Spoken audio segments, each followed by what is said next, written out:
John, it looks like it's over for Urban Meyer in Jacksonville, and we don't need to debate how stupid he is and really how disingenuous he is. I think we've already settled that conversation. But my question, and people keep bringing this up, is there a path for him back to a good job in college football? You know athletic directors better than anyone in this industry. Explain what you think they're going to start saying here in a couple of weeks about Urban Meyer, who we all know is not going to make it in Jacksonville.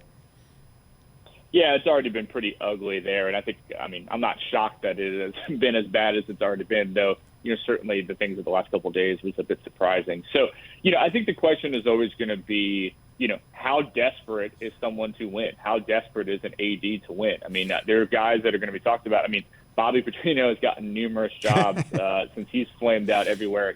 I think you and I both believe that Hugh Freeze is going to get a big job again one day. And so there are people that have had issues both as coaches and also certainly in their personal lives that have found ways to get jobs that maybe we thought they shouldn't, and usually it comes down to someone being desperate enough to win. Now, do I think he's going to go straight from being the Jacksonville Jaguars head coach this year to a big name college head coaching job at the end of this year or something like that? That feels very extreme to me and unlikely, given if you look at what he's done over the last few years, from all the Ohio State issues to now what's happening in Jacksonville. I think that would be a tough situation. Certainly USC is already open.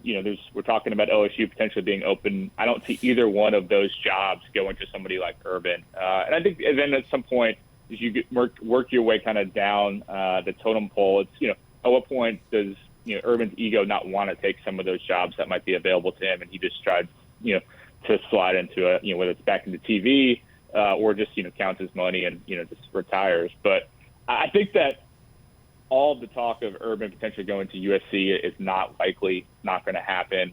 And I think, anybody that, were to hire him in the next year or two is going to have to justify to their president or chancellor why this guy with, while all the winning he has comes with a lot of baggage too. And that's something that, somebody at the highest level is going to have to be okay with. And, people that are academics first are not always going to be okay with taking the risk on a guy like Urban, even with the winning that he brings.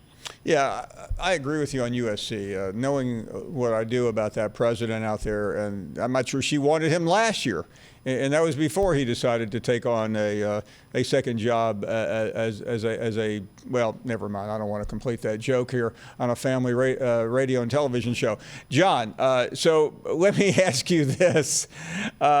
In terms of those names out there, regardless of where the opening is, whether it's the schools you just got through mentioning or SC or jobs that will open a couple of months from now, who are the hot, trendy coaches right now? Yeah, that's a good question, Paul. I feel like there's not as many. I feel like some of the obvious names that we talked about at the beginning of the year haven't necessarily done things to boost them up. Now, sure, people like Matt Campbell are still going to be popular names, but, it's not like Ohio State's having a great year. Billy Napier was a name that I think a lot of us thought would, be ready for another big job soon.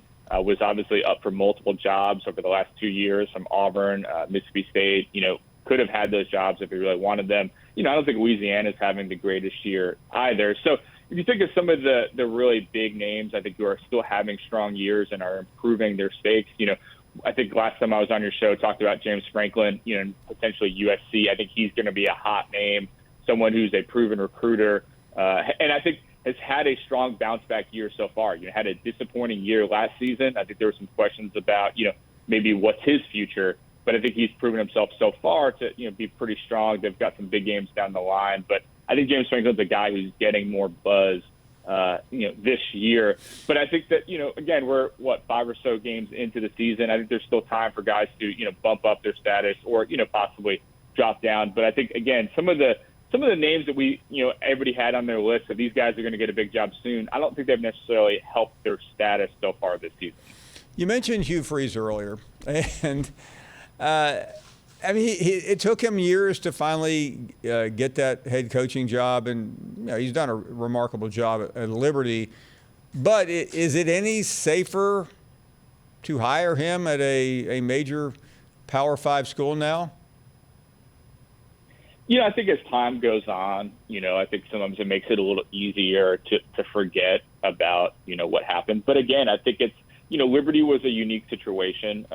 Certainly the person who hired him is no longer there and had a pretty massive public flame out in terms of, all the things he was doing in his personal life. So I think that there's, it's going to take the right kind of president and AD that are maybe willing to take a chance, that are willing to accept what's going to certainly be some initial negative backlash to hiring him and, a kind of regurgitation of all the problems that he had at Ole Miss. So, I think when you and I have talked in the past, there's a feeling that, one day Hugh probably ends up back in the SEC. It'll be interesting, where that might be. LSU would be interesting. I don't sense that that's something that could happen at this point if it were to open up. But, it'll be interesting to see, where he gets pushed to by his representatives and also just who might be willing to take a chance on him. But I think there are certain places that for sure are just automatically he's not going to be on their list. A program that, again, is maybe a bit more desperate to get back to winning ways. Freeze is going to win. He's going to have an exciting offense. And for someone, that'll be enough. It's just going to be interesting to see, which AD is willing to take that big swing. Thank you for watching ESPN on YouTube. For live streaming sports and premium content, subscribe to ESPN+.